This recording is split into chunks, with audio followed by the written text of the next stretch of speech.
সৃষ্টিকর্তা যদি অমুখাপেক্ষী হন, তবে সৃষ্টিকর্তার কেন ইবাদত প্রয়োজন? প্রথমত, সৃষ্টিকর্তার যদি ইবাদত প্রয়োজন হয়ে থাকত, তাহলে যখন তিনি কোনো কিছু সৃষ্টি করেননি, তখন এই প্রয়োজন কিভাবে পূরণ হতো? এর থেকে বোঝা যায় সৃষ্টিকর্তার ইবাদতের প্রয়োজন নেই। কারণ যদি প্রয়োজন থাকতো, তাহলে সৃষ্টির আগে এই প্রয়োজন পূরণ করার কেউই ছিল না। দ্বিতীয়ত, এই প্রশ্নটিই ভুল। কারণ এই প্রশ্নটি করার সময় ধরেই নেওয়া হয়েছে সৃষ্টিকর্তার কোনো কিছুর প্রয়োজন পড়ে। যেমন আপনি যদি কাউকে জিজ্ঞেস করেন, ভাই আপনি কি সিগারেট খাওয়া ছেড়েছেন? যদিও ওই ব্যক্তি কখনো সিগারেট খানইনি, কিন্তু আপনি প্রশ্ন করেছেন আপনি ছেড়েছেন কিনা। তাহলে আপনার প্রশ্ন করা উচিত ছিল যে আপনি সিগারেট খান কিনা, কিন্তু আপনি বলেছেন ছেড়েছেন কিনা।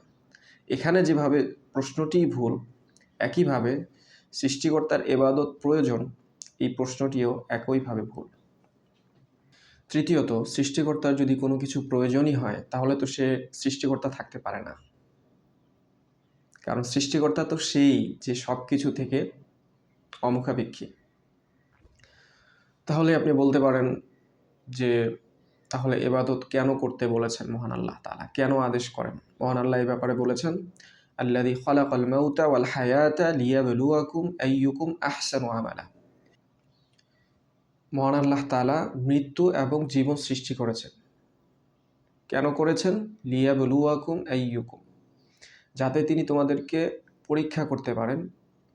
আইয়ুকুম আহসানু আমালা, তোমাদের মধ্যে কে সর্বোত্তম আমলকারী। এছাড়া 51 নম্বর সূরার 56 এবং 57 নম্বর আয়াতে মহান আল্লাহ বলেছেন, ওয়ামা খালাকতুল জিন্না ওয়াল ইনসা ইল্লা লিয়াবুদুন, আমি মানুষ এবং জিনকে সৃষ্টি করেছি শুধুমাত্র আমার ইবাদত করার জন্য। এর পরের আয়াতে মহান আল্লাহ বলেন, মা উরিদু মিনহুম মির রিজক, আমি তাদের থেকে কোনো রিজিক চাই না।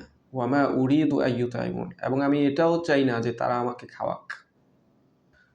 আপনার কোনো প্রশ্ন থাকলে কমেন্টে জানাতে পারেন।